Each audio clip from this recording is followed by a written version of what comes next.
Bonjour à tous. Aujourd'hui, je vais vous apprendre à réaliser ces très jolis petits chaussons qui sont pour un bébé qui fait à peu près du 19-20 en pointure, d'accord? Donc en gros du 5 à 9 mois à peu près, parce que c'est quand même assez extensible. Pour cela, il vous faudra une paire d'aiguilles numéro 3, d'accord? Un passe-laine, une paire de ciseaux. Il n'y a pas d'augmentation, pas de diminution, rien du tout. Vous allez voir, c'est un simple rectangle. C'est réalisé avec des côtes 1-1 pour la partie qui monte. Et pour le pied en lui-même, ce sont des fausses côtes anglaises. Et pour cela, j'ai utilisé une laine Elsa mélangée, c'est-à-dire ceci, voilà, qui vient de chez Ziman. Et puis, qui est donc en 50% acrylique et 50% coton. Voilà. Donc sur ce, je vous dis à vos aiguilles. Numéro 3, n'oubliez pas quand vous montez vos mailles, très important, laissez un bon morceau de fil à la fin. D'accord? Une fois que vous avez monté toutes vos mailles, faites en sorte qu'il y ait un bon bout de fil. Ça va nous permettre de faire la couture au niveau du dos du chausson. D'accord? Eh bien, à vos aiguilles et à tout de suite. Pour commencer, nous allons monter 38 mailles sur des aiguilles numéro 3. Ensuite, nous allons tricoter 21 rangs au point élastique, c'est-à-dire en côte 1-1. D'accord? Donc, nous commençons par tricoter notre première maille puisque nous démarrons notre travail. D'accord? Et ensuite, tout simplement, une maille à l'envers, une maille à l'endroit, une maille à l'envers,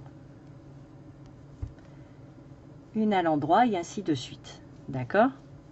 Donc nous allons faire ceci jusqu'à la fin de notre rang. On alterne. Une à l'endroit, une à l'envers. D'accord? Vous allez voir, c'est vraiment pas compliqué. Donc tout notre rang. Une fois notre premier rang effectué, maintenant nous allons travailler nos mailles telles qu'elles se présentent. D'accord? Là, j'ai une maille à l'endroit. Je la sors sans la tricoter. Je passe mon fil sous l'aiguille. J'ai une maille à l'envers. Je la tricote à l'envers. J'ai une maille à l'endroit. Elle est à l'endroit. À l'envers, donc à l'envers, et ainsi de suite. C'est ça le principe des côtes 1-1, tout simplement. Donc là, c'est notre deuxième rang, d'accord? Donc il nous en reste encore 19 à faire. Tout simplement, pas d'augmentation, pas de diminution. Tout le long du chausson, vous verrez, il n'y a vraiment aucune diminution, aucune augmentation. Donc, je vous laisse terminer votre rang et en faire encore 19 autres. C'est cette partie-là, en fait, que nous sommes en train de faire. D'accord? Donc, vous pouvez choisir de la faire un peu plus haute, si vous voulez pouvoir la replier sur elle-même, d'accord? Tout simplement, hein, au lieu d'en faire 21, vous en faites 42. Et ainsi, vous aurez la même quantité, ce qui fait que ça vous fera un joli retour au choix. Moi, j'ai choisi de laisser comme ça, d'accord? Mais c'est vrai que vous pouvez doubler. À ce moment-là, franchement, vous faites 42 rangs, il n'y a vraiment pas de souci. Donc, là, quoi qu'il en soit, je vous laisse faire donc vos 21 rangs au total. Et nous allons nous retrouver, nous en serons ici, à cette partie-là. D'accord? Donc, 21 rangs au total. Voilà les 21 rangs de côte 1-1 effectués. D'accord? Comme je vous le disais, ça correspond au haut du chausson. Maintenant, cette partie-là, ce sont des fausses côtes anglaises. D'accord? Et là, nous allons faire 18 rangs. Donc, pour cela, on ne change pas d'aiguille, hein, toujours avec nos aiguilles numéro 3. Pas d'augmentation, pas de diminution, comme je vous le disais. On sort la maille lisière. La maille à l'envers, on la tricote à l'envers. Et la maille à l'endroit, on ne va pas la tricoter normalement, on va la piquer en son centre, comme ceci, d'accord? c'est vraiment au milieu. En temps normal, on la piquerait ici. Ok? Là, on pique dans la maille du dessous et on la tricote. Après, nous avons une maille envers. Donc, les mailles envers, ce sera toujours à l'envers. Donc là, tout simplement, la maille classique à l'envers. Et là, une maille à l'endroit. Donc, on prend, comme je vous le disais, celle de dessous. Et on la tricote à l'endroit. Maille envers à l'envers. Maille endroit. On pique dans celle de dessous. Et on la tricote à l'endroit. Maille envers à l'envers. Et ainsi de suite. D'accord? Jusqu'à arriver à la fin de notre rang. D'accord? Donc, je vous laisse terminer ce rang. Voilà.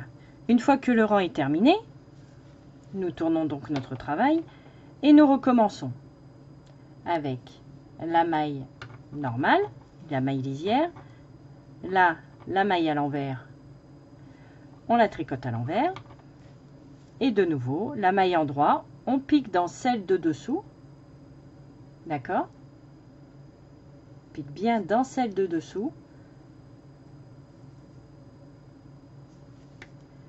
On passe le fil pour la maille à l'envers. Et encore la maille à l'endroit. Donc, toujours pareil. La maille en dessous. Voilà. Le fil, il ne voulait pas se prendre. Hop. La maille à l'envers normalement. Et la maille à l'endroit. Hop. Voilà. D'accord? Et nous allons faire ceci donc pendant 18 rangs. Là, c'est notre deuxième. Donc, il nous en reste 16.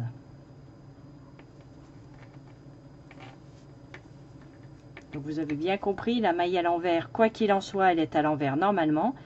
Et la maille à l'endroit, elle est vraiment à piquer, pas comme ceci, d'accord? Mais vraiment là-dessous, de façon à avoir ce petit brin qui est là. On pique vraiment au milieu et on la tricote, hop, et on lâche, d'accord? La maille à l'envers normalement et rebelote, une maille à l'endroit, donc on voit bien le petit brin du haut de la maille et on pique vraiment dans la maille de dessous, ok? Donc là, c'est notre deuxième rang, comme je vous le disais, donc il nous en reste 16 à faire. Voici ce que vous devez obtenir. Alors, ici, nous avons bien nos 21 rangs, d'accord? 2, 4, 6, 8, 10, 12, 14, 16, 18, 20 et 21 ici, d'accord? Et à partir d'ici, nos 18 rangs. 1, 2, 3, 4, 5, 6, 7, 8, 9, 10, 11, 12, 13, 14, 15, 16, 17 et le 18e qui se cache là-dessous. D'accord? Donc, comme vous avez vu, il n'y a eu aucune augmentation, aucune diminution. C'est vraiment, nous avons monté nos 38 mailles, nous avons fait notre partie de côte 1-1 et notre partie de fausse côte anglaise. D'accord? Ce qui nous donne ceci, les fausses côtes anglaises. Et bien maintenant, nous allons simplement arrêter nos mailles. Tout simplement. Pour cela, nous allons tricoter les mailles comme elles se présentent, mais la seule différence, c'est que cette fois-ci, nous allons arrêter notre travail. Donc, nous sortons la première maille, la suivante étant une maille à l'envers. Nous la tricotons à l'envers, nous repassons le fil et nous passons la maille d'avant par-dessus. D'accord? Celle-ci, c'est une maille à l'endroit. Donc, nous gardons le principe des fausses côtes anglaises, c'est-à-dire que nous piquons dans le cœur de la maille. D'accord? Comme nous l'avons fait jusqu'à maintenant, hein, pas ici. Nous ne la prenons pas normalement, nous la prenons bien dans le cœur de la maille d'avant. Nous la tricotons. Et nous passons simplement la maille d'avant par-dessus. D'accord? Là, nous avons une maille à l'envers. Nous passons notre fil, nous la tricotons à l'envers. Et nous passons la maille d'avant par-dessus. Voilà, de nouveau une maille à l'endroit, donc on pique dans celle de dessous. Nous la tricotons et nous passons celle d'avant par-dessus. D'accord? Et nous allons faire ceci en fait jusqu'à ne plus avoir de maille, puisqu'à la dernière maille, nous pourrons couper notre fil. Donc comme je vous le disais, une fois qu'il vous reste la dernière maille, vous coupez un bon morceau de fil, puisque ce fil va servir pour faire cette couture-là. D'accord? Vous voyez que le fait de n'avoir aucune augmentation, aucune diminution, même si ça part en bombé sur les côtés, c'est normal puisque c'est le point qui fait ça. D'accord? Mais concrètement, on est droit, droit et droit. C'est vraiment, c'est un rectangle en fait. Hein. Donc là, on va couper un bon morceau de fil. Voilà. Et là, nous allons simplement passer notre fil dans la boucle. Comme ceci. Voilà. Vous voyez, c'est vraiment identique des deux côtés, ce qui nous fait un chausson totalement réversible. D'accord? Que ce soit vraiment d'un côté ou de l'autre, on a exactement le même résultat. Donc maintenant, nous allons prendre une aiguille passe-laine et nous allons faire notre couture. Comme je le dis toujours, chacun fait sa couture à sa façon. Je n'impose absolument rien, c'est vraiment comme vous avez l'habitude de le faire. Ok? Alors, hop. Moi personnellement, je sais que la petite tresse qu'il y a là, je vais coudre de façon à prendre le brin qui est à l'extérieur à chaque fois. D'accord? Ici et ici. De façon à ce que ces deux brins-là se retrouvent vraiment à l'intérieur, ce qui nous donnera ceci. Vous voyez? On n'a vraiment qu'un seul brin qui se voit et pas les deux. Mais après, vous faites vraiment comme vous avez l'habitude. Le principal, c'est d'avoir quand même une jolie couture qui soit le plus possible invisible.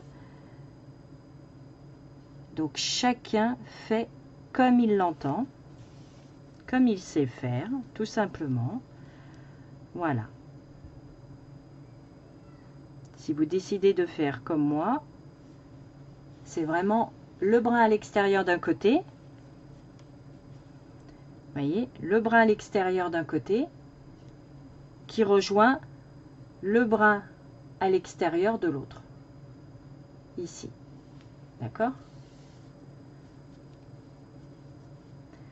Et on recommence.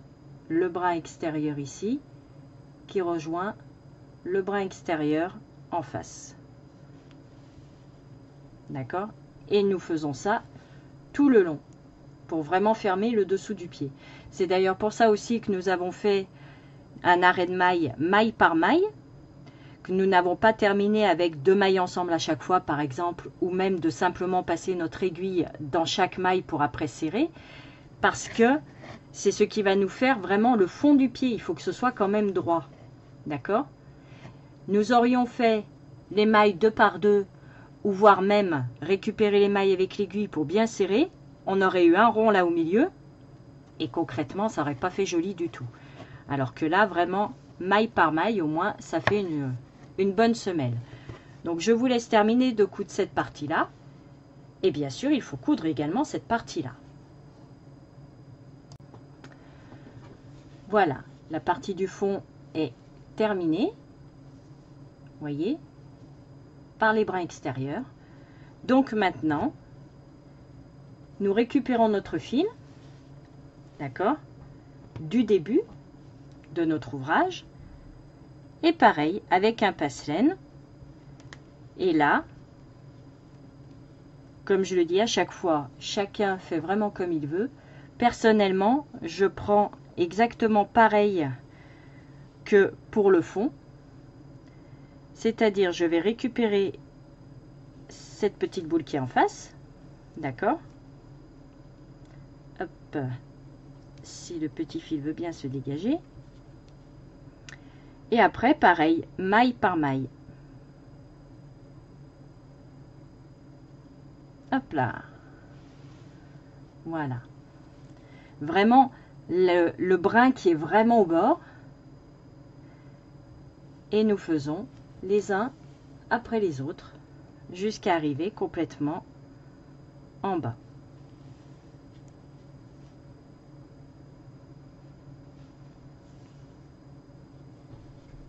D'accord?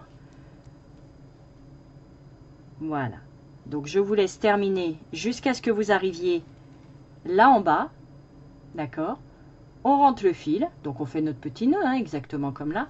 On cache les fils et nous aurons terminé. Voici ce que cela donne donc une fois terminé. À plat, c'est vraiment, on dirait pas un chausson, c'est vrai, parce qu'il n'a pas vraiment la forme du pied. Mais pour cela, hop, je vous montre vraiment ce que ça donne quand on le met à un petit peton. Voilà. Et nous avons de jolies paires de chaussons.